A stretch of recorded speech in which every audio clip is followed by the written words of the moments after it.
We hold these truths to be self-evident, that all men are created equal, that they are endowed by their Creator with certain unalienable rights, that among these are life, liberty, and the pursuit of happiness.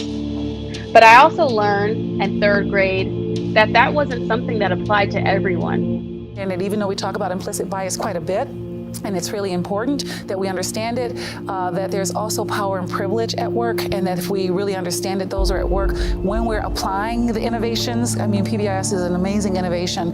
As we're applying the innovations, that we understand that we're not applying them in ways that only benefit some students and not all. So really pushing themselves as coaches and the teams to constantly ask who's benefiting from the way things are and who's not. The Southern Poverty Law Center has indicated that in 2019, we don't have the 2020 data yet, that there are about 940 hate groups around the country that are engaging in supporting of white nationalist groups that are discriminating against LGBTQ individuals and are actually blanketing the social media world with their statements and their vision and language, if you will. We know that's been steadily increasing over the last few years, and we got to become much more cognizant of the impact. We know that there are different numbers of these identified groups across different states. Most of them have become much more visible over the last 3, 4, or 5 years. Some of them are still covert and behind the scenes. It's important, again, for us to recognize that Black bodies are policed in the streets and in the classroom. And that it's our responsibility to take a look at ourselves to finally say, how are we going to change this? So you probably may be aware that the Oakland Police Department has a history of disparities in police stops by race and ethnicity. In Oakland, the percent of African Americans in the population is 28%, but the percent of stops was 60%.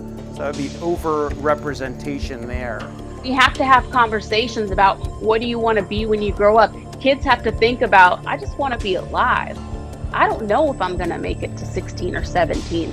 This little boy playing basketball in his own front yard. He hides behind this car. Why? Because a police car drives by. And then he goes out and plays.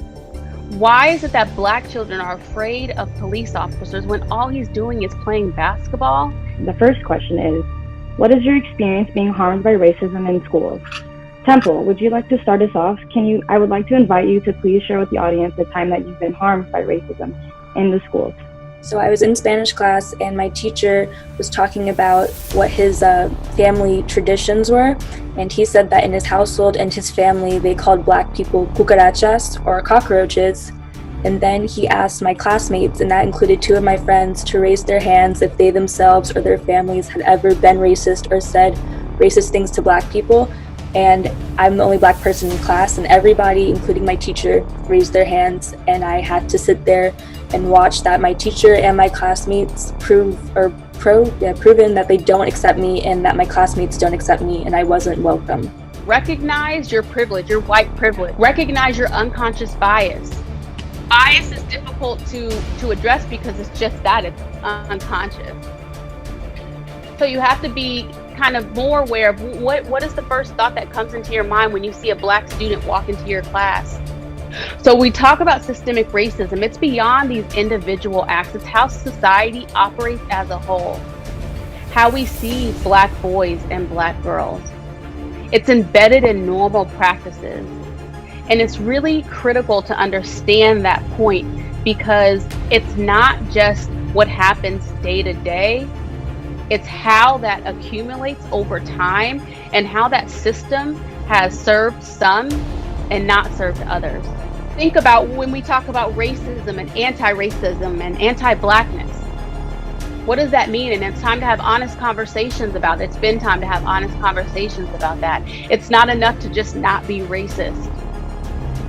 It's not enough to say my best friend is Black. It's not enough to say that I don't have any hate in my heart. It's not enough to just be a good person.